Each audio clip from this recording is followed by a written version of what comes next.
Hello, welcome to the channel Love Food. Today we will talk about burger. I hope you enjoy watching.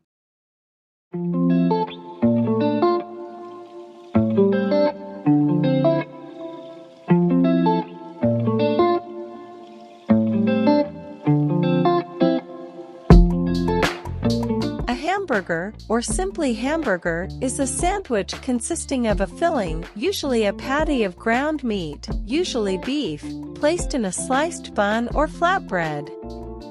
Burgers are often served with cheese, lettuce, tomatoes, onions, pickles, bacon, or chili peppers, condiments such as ketchup, mustard, mayonnaise, relish, or special sauce, often a variation of the Thousand Island sauce, and are often placed on sesame buns. A hamburger schnitzel with cheese is called a cheeseburger.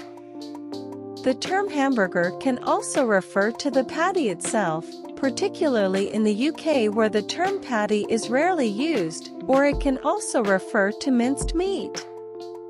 Because the term hamburger generally means beef, for clarity, the word hamburger may be preceded by the type of meat or meat substitute used, such as beef burger, turkey burger, buffalo burger, portobello burger, or vegetarian hamburger. In Australia and New Zealand, a piece of chicken breast on a bun is known as a chicken burger, which is not generally considered a hamburger in the United States.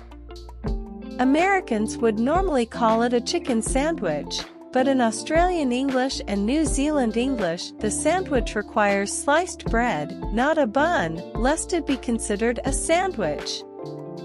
Hamburgers are usually sold in fast food restaurants, bars, and other restaurants. There are many international and regional variations of the hamburger.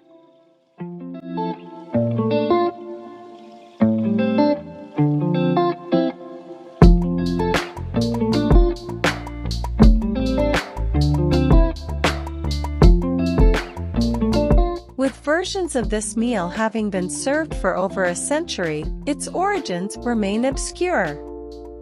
The 1758 edition of Hannah Glass's The Art of Cookery Made Plain and Easy included the 1758 recipe as Hamburg sausage, who suggested it be served cooked with croutons underneath. A similar snack bar called Rundstückwarm was also popular in Hamburg. Hot buns, eaten by many emigrants en route to America in or before 1869 and presumably since, but may have included roast beef steak rather than meatballs. It is believed that the hamburger steak served between two slices of bread, which was often eaten by Jewish passengers traveling from Hamburg to New York on the Hamburg-America Line ships, which began operating in 1847, became so popular that the shipping company gave the plate his name. Each of them could present the invention of the hamburger and explain its name. The hamburger steak is mentioned as early as 1884 in the Boston Journal.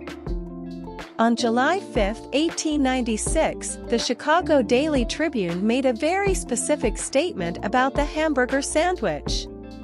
In an article in the Sandwich Car, a big favorite, for only 5 cents, is the hamburger steak sandwich, the meat of which is prepared in small chops and cooked while you wait, in petrol. Invention claims. The origin of the hamburger is unclear, although hamburger steak sandwiches have been advertised in the U.S. newspapers from New York to Hawaii since at least 1890. The invention of hamburgers is generally credited to various people, including Charlie Negreen, Frank and Charles Menches, Oscar Weber Bilby, Fletcher Davis, and Louis Lassen. White Castle traces the origin of the hamburger to Hamburg, Germany with its invention by Otto Quaes. Some have pointed out a recipe for hamburger sausage, on toast, published in Hannah Glass's The Art of Cookery Made Plain and Easy in 1747. hamburger patties are recognized in the United States at the 1904 St. Louis World's Fair, when the New York Tribune called the hamburger the innovation of the Hecht grocer.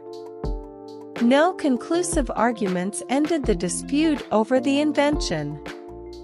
An ABC News article concludes, "One of the problems is that there is little written history. Another point is that the distribution of the hamburger was mainly at the World's Fair, by small vendors who came and went on the fly. And it's entirely possible that several people in different parts of the country came up with the idea at the same time." Ludwig Lassen. Although the Washington Post has been debunked, 10, a popular myth recorded by Connecticut Congresswoman Rosa DeLauro was that the first hamburger served in America was Louis Lassen, a Danish immigrant, after he Louis No. 039 had opened lunch at New Haven in 1895. Louis No. 039, Lunch, a small dining truck in New Haven, Connecticut, is said to have sold the first hamburger and steak sandwich in the United States in 1900. The New York Magazine notes that the dish didn't really have a name until some rambunctious Hamburg sailors years later named the meat on the sandwich after them, noting that this claim is disputed. A customer quickly ordered a hot meal and Louis ran out of steaks. Louis took chunks of ground beef, made them into a patty, and grilled them between 2 slices of toasted bread. Some reviewers, like New York Magazine editor Josh Ozersky, claim this sandwich isn't a burger because the bun was toasted. Charlie Negreen. One of the earliest claims comes from Charlie Negreen, who sold meatballs sandwiched between 2 slices of bread at the 1885 Seymour Fair, now sometimes referred to as the Outagamie County Fair. The Seymour Community Historical Society of Seymour, Wisconsin credits the invention to Negreen, now known as Hamburger Charlie. Negreen was 15 when he was said to be selling pork buns at the Seymour Fair in 1885 for customers to eat as they passed. The Historical Society explains that Negreen named the burger after the hamburger steak that German immigrants were familiar with. Otto Quaes. According to White Castle, Otto Quaes is the inventor of the hamburger. In 1891, he created a beef cutlet cooked in butter with a fried egg. The German sailors then omitted the fried egg.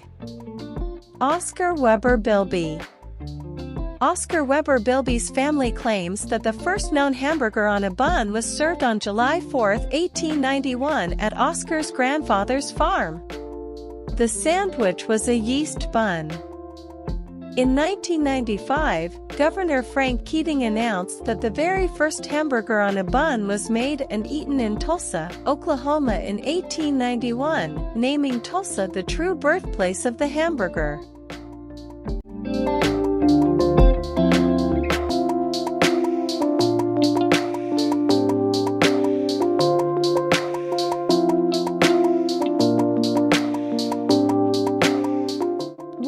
Use fresh ground beef. Buy store-bought ground beef.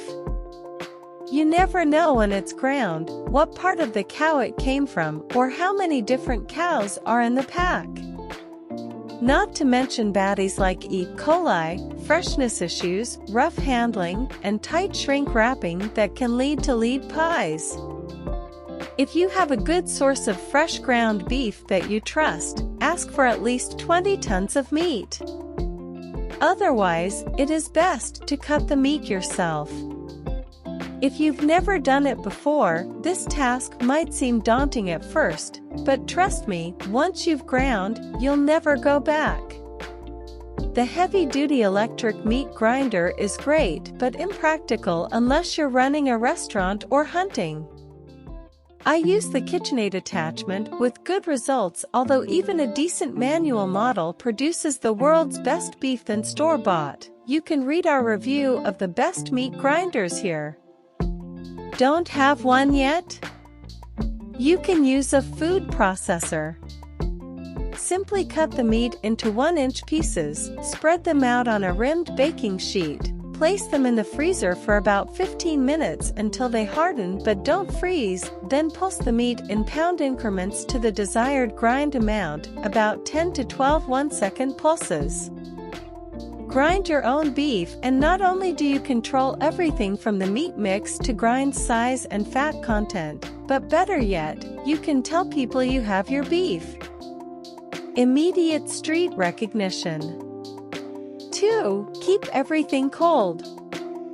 Until your burgers are fully formed, heat is their sworn enemy. Hot shortening is soft and malleable and tends to stick to hands and work surfaces. And if the fat is on your hands, it's not in the burger. When chopping your meat, and I hope so, make sure everything feed roller, cleaver, bowl and meat is well chilled to avoid grease stains. I keep my meat grinder in the freezer so I'm always ready to chop. Pat LaFrida hasn't made a random delivery to my house yet, but when he does I'll be ready for him.